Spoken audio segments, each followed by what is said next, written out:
మీ పార్టీలో వందల కోట్ల రూపాయలు ఉన్నమాట నిజం.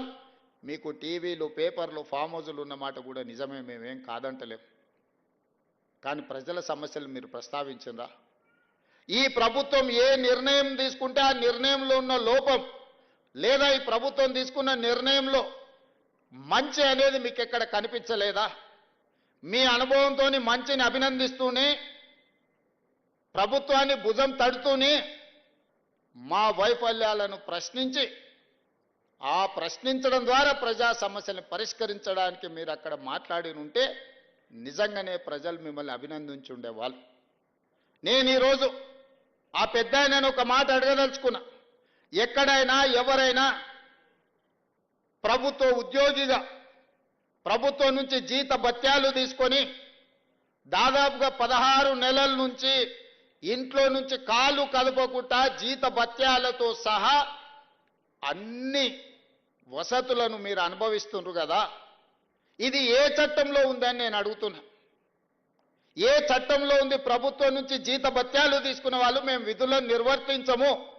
బసవేశ్వరుడే చెప్పిండు కదా, కష్టపడాలి, కష్టమే ఫలితాలను ఇస్తుంది, మనిషి అనేవాడు ప్రజల కోసం శ్రమించాలి అని. మరి మీరెందుకు ప్రతిపక్ష నాయకుడిగా హోదా తీసుకున్నారు? ఇప్పటి వరకు 65 లక్షల రూపాయల జీతం తీసుకున్నారు, బంగ్లా తీసుకున్నారు, కారు తీసుకున్నారు, వసతులు తీసుకున్నారు. పోలీసుల పహారా మీకు కల్పించిన ప్రధాన ప్రతిపక్ష నాయకుడిగా, మాజీ ముఖ్యమంత్రిగా అన్ని వసతులను అనుభవించకుండా, ప్రతిపక్ష నాయకుడు పాత్ర పోషించకుండా మీరు ఫామ్ హౌజులో ఎందుకు పడుకుంటున్నారని 4 కోట్ల తెలంగాణ ప్రజలు అడుగుతున్నారు. సమాధానం చెప్పాల్సిన బాధ్యత మీకు లేదా? ఆయన అంటే నేను రాను అసెంబ్లీలకు, మా పిల్లల్ని పంపించిన అంటాడు.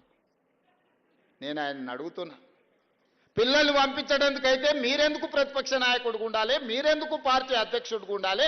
మీరెవరు? సభకు రాని ప్రతిపక్ష నాయకుడు మమ్మల్ని ప్రశ్నించే నైతిక హక్కు మీకున్నదా?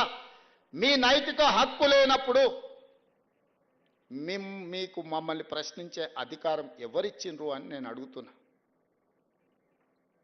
ఈరోజు నేను వారిని సూటిగా అడుగుతున్నా, అధికారం ఉంటేనే, ఆదాయం వస్తేనే మీరు పనిచేస్తారా? అడ్డగోలుగా కొల్లగొడితేనే మీ అధికారం ఉన్నట్లనా? మీకు ప్రజలు కష్టాలలో ఒకవేళ ఉంటే ప్రజల దగ్గరికి ఎందుకు వెళ్తలేరు? మా దగ్గరికి రాలే, అసెంబ్లీకి రాలేదు, మమ్మల్ని ప్రశ్నించడానికి, మా కళ్ళల్లో చూడడానికి నీకు ఏదైనా భయం ఉంటే మరి నిన్ను ప్రతిపక్ష హోదా ఇచ్చిన ప్రజల దగ్గరికి మీరు ఎందుకు వెళ్తలేరని నేను వారిని అడుగుతున్నా. ఫామ్ హౌజ్లో పడుకొని మీరు ఏం సందేశాన్ని ఇవ్వదలుచుకున్నారు రాబోయే తరాలకని నేను అడుగుతున్నా. అధికారం ఉంటేనే చెలాయిస్తాం, లేకపోతే ఫామ్ హౌజ్లోనే మేము ఉండిపోతాం, ప్రజలు ఎక్కడికి పోయినా సరే గాలికి వదిలేస్తామని సందేశాన్ని ఇవ్వదలుచుకున్నారా మీరు ప్రతిపక్ష నాయకుడుగా నేను అడుగుతున్నా. నేను అడుగుతున్నా మిమ్మల్ని, మేము చేసిన పథకాలన్నీ ఆగిపోయినాయని. ఏ పథకం ఆగిపోయిందని నేను అడుగుతున్నా. రైతు బంధు ఆగిపోయిందా? షాదీ ముబారక్ ఆగిపోయిందా? కళ్యాణ లక్ష్మి ఆగిపోయిందా? ఫీజు రియంబర్స్మెంట్ ఆగిపోయిందా? ఆరోగ్యశ్రీ ఆగిపోయిందా? ఉచిత కరెంట్ ఆగిపోయిందా? ఈ రాష్ట్రంలో ప్రజా పాలన ఎక్కడైనా ఆగిందా అని నేను అడుగుతున్నా. ఇవే కాదు, సన్న బియ్యం ఇచ్చినాం, పేదవాళ్ళ ఇళ్లకు 200 యూనిట్లు ఉచిత కరెంట్ ఇచ్చినాం, 500 రూపాయలకు సిలిండర్ ఇచ్చినాం, 60,000 ప్రభుత్వ ఉద్యోగాలు ఇచ్చినాము, 2.5 లక్షల కోట్ల రూపాయల పెట్టుబడులు తీసుకొచ్చినాం, ప్రైవేట్లో 1,00,000 ఉద్యోగాలు ఇప్పించినాం.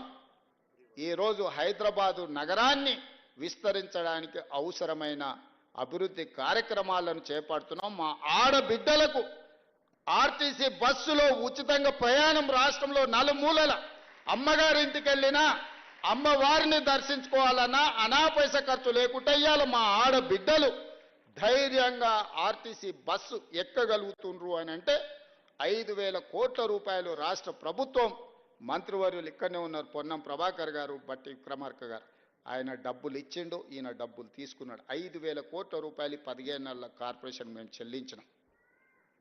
ఇవన్నీ మీకు ఎక్కడ కనిపిస్తలేవా? కనిపించకపోయే అవకాశం ఉంది. ఎందుకంటే మీరు సభకే రారు కదా, మీరు సమస్యల గురించి తెలుసుకోరు కదా, సంక్షేమం గురించి మీకు అర్థమే కాదు కదా, మీకు తెలియకపోవడానికి అవకాశం లేదు, తెలుసుకోవడానికి అవకాశం లేదనేది నేను సంపూర్ణంగా నమ్ముతున్నా. మీరు ఏ మత్తులో జోగుతున్నారో అది మీకే తెలవాలి, నేను అనదలుచుకోలేదు. మరి ఏ బాధ్యత లేని మీరు మమ్మల్ని కడుపు నిండా విషం పెట్టుకొని విద్వేషపూరితమైన ప్రసంగం చేయడం ద్వారా ప్రజల మధ్యలో చిచ్చు పెట్టాలనే ప్రయత్నం ఈ తెలంగాణ రాష్ట్రానికి మంచిదా అని నేను అడుగుతున్నా. ఏ చిన్న కార్యక్రమం ఉన్న ముఖ్యమంత్రిగా నేను రావడం లేదా? ఇదే రవీంద్ర భారతిలో ఈ సంవత్సరం క్యాలెండర్ తీయండి, ఎన్ని కార్యక్రమాలలో నేను వచ్చి మిమ్మల్ని అందరినీ కలిసిన. ప్రతిరోజు ఎక్కడికి వెళ్ళిన అత్యంత సామాన్యులను కూడా కలిసి ఎవరు పిలిచినా రేవంత్ అన్న అంటే ఏంది అని వెనక్కి తిరిగిపోయి కలిసి మాట్లాడి వాళ్ళ సమస్యలు తెలుసుకొని పరిష్కరించే ప్రయత్నం చేస్తున్నా కదా. తీయండి. 94 నుంచి 2004 వరకు 10 సంవత్సరాలు తెలుగుదేశం అధికారంలో ఉంది. 2004 నుంచి 2014 వరకు కాంగ్రెస్ పార్టీ రాజశేఖర్ రెడ్డి గారు అధికారంలో ఉన్నారు. 2004 నుంచి దాదాపుగా 2024 వరకు 10 సంవత్సరాలు చంద్రశేఖరరావు అధికారంలో ఉన్నాడు. 2024 నుంచి మేము అధికారంలోకి వచ్చిన ఈ రోజు చెప్తున్న మిత్రుల ద్వారా ఫామ్ హౌస్లో ఉన్న పెద్ద ఆయన చెప్తున్న 10 సంవత్సరాలు మేమే పరిపాలన చేస్తాం. 10 సంవత్సరాలు నువ్వు ఫామ్ హౌస్లో ఉంటావు, ఆ తర్వాత శాశ్వతంగా అక్కడనే నీ చరిత్ర సమాధి అయిపోతుంది అని చెప్పి నేను స్పష్టంగా చెప్పదలుచుకున్నాను.